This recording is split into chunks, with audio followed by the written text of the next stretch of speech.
5 जे लावलेले ते अतिशय चुकीच्या पद्धतीने लावलेले पोलीस कोठडीची कुठली आवश्यकता नव्हती। मुळामध्ये FIR जर पाहिला तर FIR मध्ये त्यांच्याकडनं जप्ती करण्यासारखं काही नसतानाही इन्व्हेस्टिगेशन ऑफिसरनं कोर्टासमोर जे सांगितलेला विषय आहे त्यांच्याकडनं जप्ती करायचे ते अतिशय चुकीचा विषय। मुळामध्ये हा जो FIR नोंदवत असताना जे कलम लावण्यात आलेत खंडणीची, खंडणी मागितली आणि खंडणी दिली आणि खंडणी घेतली, याच्यामधले वेगवेगळे प्रकार BNSS कायद्यात नवीन कायद्यात आलेले आहेत। त्याच्यामध्ये 308, 2, 3, 4, 5 लावलेले। मुळामध्ये या प्रकरणात या FIR मध्ये 308, 5 हे लागू होत नाही। हे लागू होत नसताना ह्याच्यामध्ये 308, 5 लावलं की मुळात चुकीचं आहे। म्हणजे मी आपल्या मीडियामार्फत मी सर्वांना आवाहन करतो की जे कायद्याचे अभ्यासक आहेत त्यांनी कलम 308, 5 पाहावं आणि FIR पाहावं। हे जर पाहिलं या प्रकरणातली वस्तुस्थिती जी आहे ती महाराष्ट्रासमोर येईल। जे या ठिकाणी जे चालू आहे की कस्टोडियल इंट्रोगेशनच्या अनुषंगाने जे मुद्दे मांडले त्याला गृहीत धरून कोर्टाने जरी 14 दिवसाचा PCR दिला असला तरी परंतु या प्रकरणामध्ये जी पार्श्वभूमी आहे ही सगळी परिस्थिती जर पाहिली तर कोर्टाने आज जरी आमचं म्हणणं ऐकून घेतलं नसलं तरी कदाचित आमचा जो आज जो कोर्टासमोर युक्तिवाद झाला कदाचित तो 14व्या दिवशी PCR संपेल त्या दिवशी तो कन्सिडर करण्यात येईल। परंतु मी आपल्या या मीडियाच्या माध्यमातून सर्वांना आवाहन करतो जे कोणी कायद्याचे अभ्यासक आहेत त्यांनी कलम 308, 5 पाहावं आणि FIR पाहावं। मला असं वाटतं की हे जर पाहिलं या प्रकरणातली वस्तुस्थिती जी आहे ते महाराष्ट्रासमोर येईल। आणि यातला एक महत्त्वाचा दुसरा मुद्दा असा आहे तो म्हणजे हत्या प्रकरणाचा तपास होणार आहे। संतोष देशमुख हत्या प्रकरणाचा सुद्धा तपास करणार आहे। चुकीचा त्या प्रकरणामध्ये त्या बाबतीमध्ये चुकीचा युक्तिवाद करण्यात आलेला आहे। मुळामध्ये जे दुसरा जो गुन्हा होता अट्रॉसिटी आणि पूर्वी झालेला त्याच्यामध्ये दोषारोप पत्र न्यायालयात दाखल झालेलं आहे। आणि दुसरी महत्त्वाची बाब त्यांनी जरी तपासामध्ये असं म्हणत असते की त्या प्रकरणाच्या संदर्भात जो विषय आहे तो तपासाचा भाग आहे, आज त्याच्यावरची टिप्पणी करणं संयुक्तिक होणार नाही।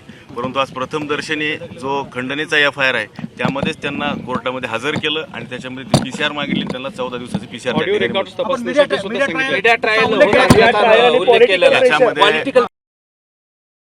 आम्ही जशी वकिली व्यवसाय करतो तसे अनेक खंडणीचे गुन्हे पाहिले।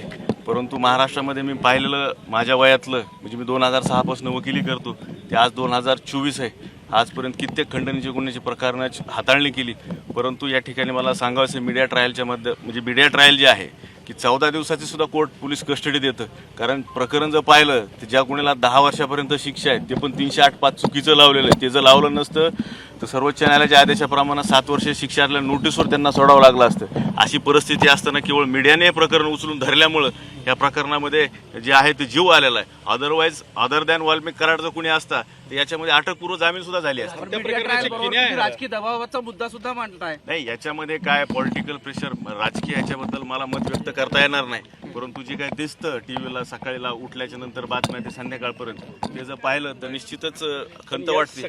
मीडिया ट्रायलमुळे एखाद्या माणसाला म्हणजे त्या ठिकाणी जर अदर दॅन वाल्मिक कराड परत रिपीट करतो अदर दॅन वाल्मिक कराड व्यक्तीवर जर अशा प्रकारचा गुन्हा दाखल झाला असता तर निश्चित मी एक वकील कायद्याचा अभ्यासक म्हणून सांगतो त्या ठिकाणी अटकपूर्व मीडिया ट्रायल जरी तुम्ही म्हणत असला तर याला हत्या प्रकरणाची किनार आहे, हत्या झाली ते मी सांगू शकत ते तपासाचा भाग आहे। कोर्टाचं काय म्हणणं आहे की इतके दिवस हा सगळा वेळ लागलेला आहे म्हणजे तपासामध्ये कुणाची चूक आहे काय काहीतरी तपासी अधिकाऱ्याचा संबंध त्याच्यामध्ये वकिलाचा किंवा कोर्टाचा काय संबंध तपासी अधिकारी ते न्यायालयाला सांगतील। तुम्हाला या पुढच्या काळामध्ये अपेक्षा काय आहेत, काय निर्णय होऊ शकतो? न्यायदेवतेवर सर्वांनी विश्वास ठेवा, न्यायदेवतेवर सर्वांनी विश्वास ठेवा। आमचा न्यायदेवतेवर विश्वास आहे। न्यायदेवता वाल्मिक कराड माझ्या पक्षकाराला न्याय देईल। संदर्भातली जी मागणी आहे